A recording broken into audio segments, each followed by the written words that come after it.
Hello, everybody. Welcome to another episode of Good Bad Score. I'm Andrew. And I'm Colin. And today we are reviewing the newest action flick movie, Nobody, starring Bob Odenkirk. So let's get into this movie. So Bob Odenkirk plays a husband, a father, but he secretly is an assassin, a hitman, kind of similar to the John Wick movie. And when a Russian mafia attacks his home to threaten his family, almost kills them, Bob Odenkirk's character is going to go after that Russian mob leader and take everything he has and loves and just get back at him. So, Colin, what are your thoughts of this film? Well, this film has a lot of positives, and I feel that me and Andrew are gonna be on similar pages with this. Mm-hmm. This is an incredibly entertaining action flick. It's probably the best action flick I've seen since John Wick, and I will even say it's definitely on the same level as John Wick, all three of them. It might possibly even be better. It's dependent on your preference. You cannot talk about this movie without talking about Bob Odenkirk.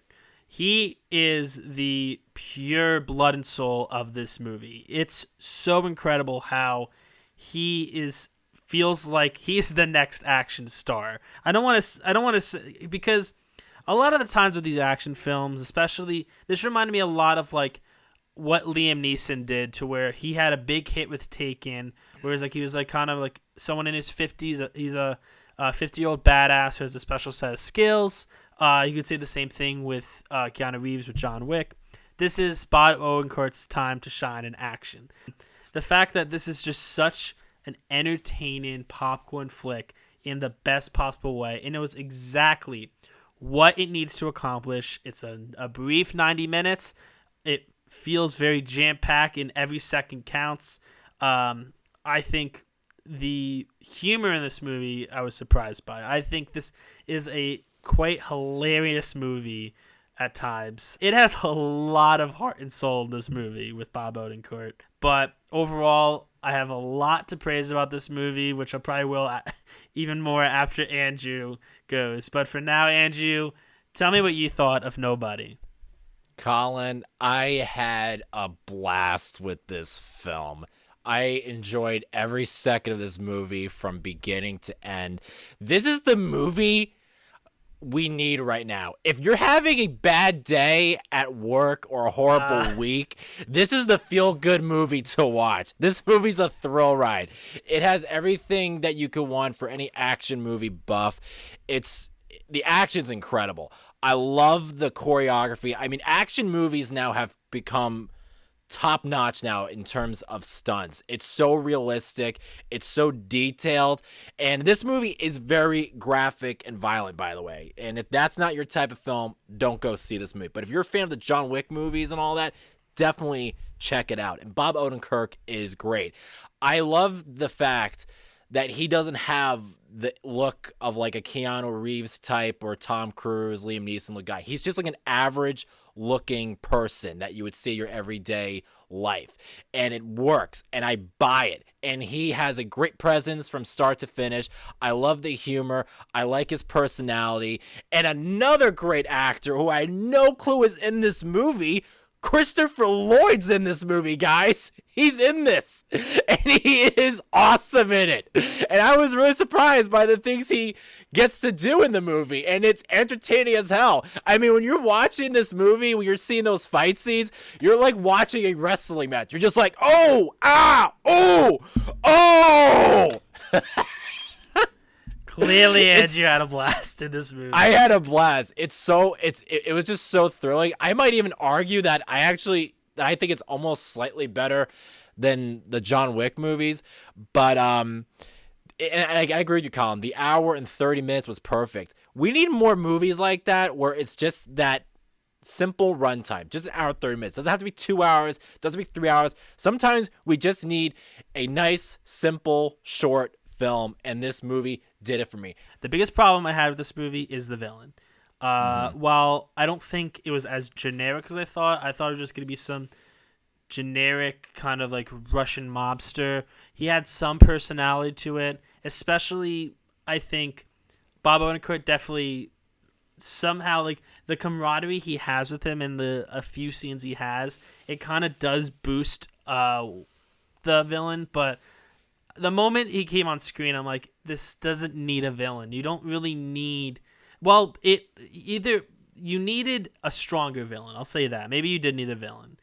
I just think that it was very much the tone of, because as I said, this is very much a mixture of a very violent action film and a comedy, because there's definitely a lot of laugh out loud moments. And I think any part where the villain was trying to be funny, it just didn't land. The first introduction he has is he coming into the club and he starts dancing. I get the what they were trying to go for it, but I didn't think it worked. I hope this is a movie that kind of plays as a standalone, and I will say it does kind of sequel bait a little bit, not as bad as most other action films where it's like, okay, the story needs to continue. This one, it has a bookend that if it's the only one, and I hope it is the only one, it's clean, but if they want to make a sequel, they can. I'm hoping they don't, because then it's going to be the Liam Neeson's career path at this point, where it's just kind of lesser and lesser action films, because this is definitely a movie I'm going to remember. All right, well, my negatives is totally the complete opposite of yours. So my negatives is just the beginning. The beginning is just a little bit too slow. It just takes a while. It probably took, like, I would say maybe about 15 or 20 minutes or possibly 30 minutes to really set up what this film is about. So that's really my only complaint. Just a little bit slow in the beginning. But once the whole story kicks in, when we have a bad guy, and when Bob whatever his name is, Bob Odenkirk. Bob Odenkirk. Yeah. Bob Saul. Odenkirk. I'll just say Saul. When Better Call Saul gets, when he gets threatened, when he comes in, he messes with him and his family. That's when the movie gets really good. But that's all I got to say about the movie. That's really my only criticism. Let's go to our scores. So, Colin, I'm gonna guess your score, which I think we talked about this yesterday. So, I think we both enjoy this movie, but we have slightly different criticisms. So, I think you're gonna give this a 9 out of 10. I just kind of same thing. I think you're gonna give it a 9 out of 10. So I might as well just give my thing. That's the one disadvantage of seeing the movie together. Yeah. So we that's the thing. We're kind of spoiling each other's. I do give this movie a 9 out of 10. I definitely give Universal some props for saying no. This is a in theaters only event. I think in a month's time it's going to do the rental thing, but just still, they could have simply had it just be play it safe and do the $20 rental at first.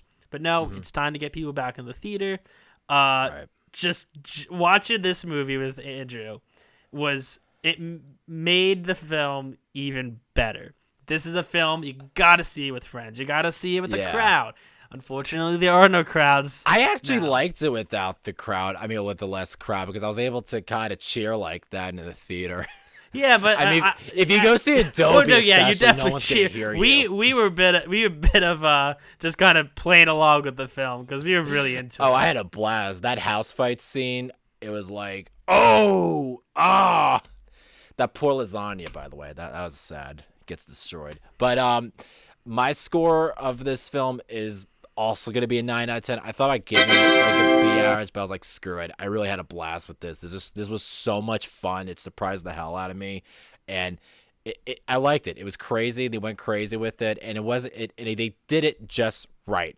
So I got to say, so far, 2021 movies, I've seen Raya, and now this film have surprised me and beyond expectations.